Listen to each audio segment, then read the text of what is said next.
a long time coming. What were your thoughts when you heard the news? Yeah, it's obviously a big honour to be named in the All Australian team, but I've said it before, but I think awards like this is a byproduct of the guys around you and the footy club as a whole. So really thankful for the award, but I'm also thankful for how I've got there, and I'm under no illusions that my teammates are a massive part of it. Do you think you didn't kind of reach the latest stages of your career? You're kind of like a fine line, essentially. Is that how you see it? I suppose that these awards come on the back of your team performing well, and I'm just a part of that, and those awards follow. So loving playing footy and loving walking through the doors, and I think that's all part of the bigger picture. Where does it rank on your season? Probably the most consistent season, but once again, that consistency is based off the team playing well and being a part of that. I know I sound like I'm saying the same thing, but that's the truth. Especially as a backman, you rely a lot on what's happening up the field, and the boys ahead of us do a really good job. Richie, take us back to the move to half-back when Bates came along to midfielder.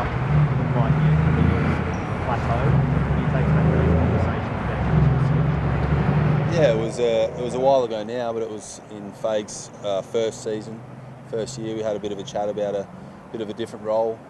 Trained it a little bit over the pre-season. Still did a bit of midfield work, but I think he'd seen it probably in the past with the likes of Mitchell and Hodge and those guys at Hawthorn, and could see that it worked. And I was welcomed by the men's department down back, and I've kind of really loved that time back there with those guys and feel really comfortable back there. So that's why he's such a good coach. He can see those things in players, and it's worked out best for me. Do you feel like that move, Richie's kind of played into the way the Lions have kind of transformed their game style and that real taking the game on from half-back? I guess you could put your name down, or you could put your name down to the way that game style's kind of changed for the club and the way your boot essentially can set them up going forward. I think I'm a small piece of the puzzle. There's a lot of work that goes into what we do as a team. That's obviously one of my roles, but as I said, a lot of it's due to the guys around me, especially I suppose the guys in our back line, and then obviously guys across the field. But a small piece of the puzzle. You've got the blazer, but I'm sure you'd rather something a little bit smaller and that hangs around your neck in about 4 weeks' time. Is that the way you look at it? Like it's a great achievement, but there's so much more that you want to still achieve before you do kind of get to the end of it. Oh, absolutely, yeah. I'm naturally proud that got this award, but you move on pretty quick, and that's the good thing about footy. We've got a big task tomorrow, and a new season begins, and it's what we all play for. Not so much the awards that come along the way, but the medal and the trophy down the track. I know it's potentially a long way away, but something that's definitely in our sights and something we want to achieve. I mean, part of your game style is that you have that ability to create off half-back. You've always had that big left boot. How much of a mentality has it been in the last couple of years of coming out of the back and trying to set the game up? Yeah, I think, as I said, that's one of my roles, and one of the things that when you play down back you have to do. It's not just guys who are known for that. Everyone gets the ball and has to make those decisions and do the right thing. So it's one of my strengths, but I suppose it's part of every team. You've got to be able to move the ball from your back line to be able to score. So it's one of the many things. Talking about team mentality, you surprised you were the only Lion in the team last night? Oh, I'm biased. I'm always going to be biased, but I think we've got a lot of good players, and I think all those guys named in the squad could have easily made the team. But a squad of 40 doesn't go into 22, and that's the way it works. It's not my decision, but I'm going to be biased and say I think they all deserve to be there, but that's me as a teammate. It's sort of a big deja vu 3 years in a row.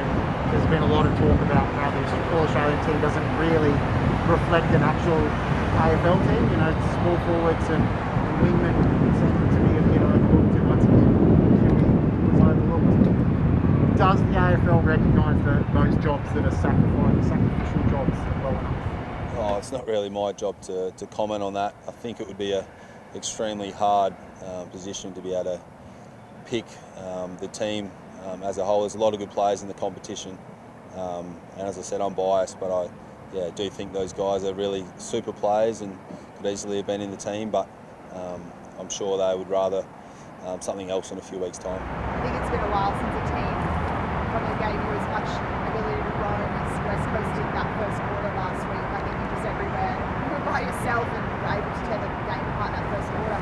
Do you expect that that's not going to be repeated tomorrow night against the Demons? Oh, I think I go into every game having a few plans and I suppose scouting and preparing for a few different looks. So it doesn't really change, to be honest, week to week for me. I prepare either way, and yeah, take it as a compliment if that happens, and if not, it doesn't. But it's just part of the game. It's no different to the guys around the ball, like Lockie and Zorks and those guys who get some attention, but it's just part of the game. You're the favourite, like the odds favourite to win the minor premiership. They're going to it after a great week, kind of like you guys. But do you feel like this year you're kind of almost getting a bit of a free swing, and you did just make it to 4, and the pressure's potentially not as much on you? I don't know what the pressure's like internally, but in that sense, like last year you finished top 2, so there's an expectation of making the most of it. Oh, they finished top of the ladder for a reason. They deserve to be favourites. They're a very, very good team, and we're under no illusions it's going to be a tough game. But that's the good thing about finishing top 4. You give yourself the double chance, and yeah, we'll be hopefully leaving no stone unturned this weekend. And if we can't get it done this weekend, we get another chance. So, but yeah, it's a classic cliche, 1 week at a time. But that's what it is in finals, and we're looking forward to this week as our start. You feel you have the weapons to break down the defence there?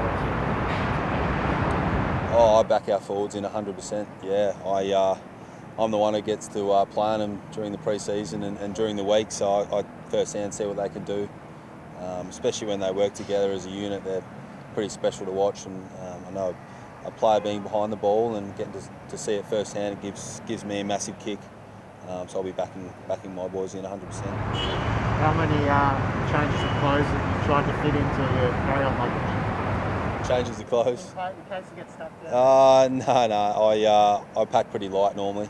But yeah, we've been in that situation before. But you don't want to be looking too far ahead. If it happens, it happens.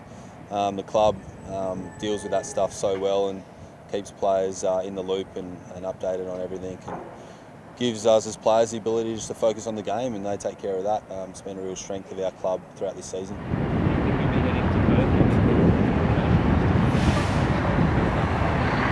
I'm not sure, to be honest, at all. It's literally day by day at the moment and week by week.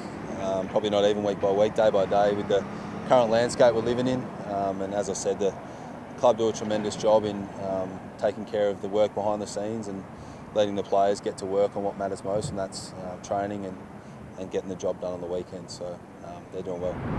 There is some talk that win or lose, there might be games not in Brisbane. The Gabba may not host a final for you guys. Would that be a big disappointment if you don't, you finish top 4 and you don't get a chance to play the Gabba if that does happen eventually? Oh, as I said, this year's thrown a lot of curveballs, and we played games all across the country, and things change from day to day and week to week.